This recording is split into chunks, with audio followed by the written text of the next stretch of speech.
আমি ৰাষ্ট্ৰীয় শিক্ষা নীতি 2020 অধীনত অসমতো আমি বিভিন্ন মাতৃভাষাত আমি শিক্ষা প্ৰদান কাৰ্যসূচী আৰম্ভ কৰিছোঁ।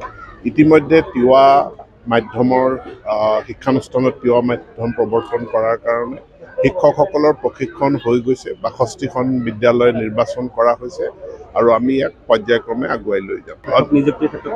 পৰৱৰ্তী যি বিজ্ঞাপন ওলাব সেই বিজ্ঞাপনত আমাৰ তিৱা যিখিনি মাধ্যমৰ বিদ্যালয় ইয়াৰ ভেকেঞ্চিখিনি আমি স্পেচিয়েলি তিৱা ভাষা জনা ব্যক্তিৰ কাৰণে প্ৰাৰ্থীৰ কাৰণে আমি সংৰক্ষিত কৰি দিম।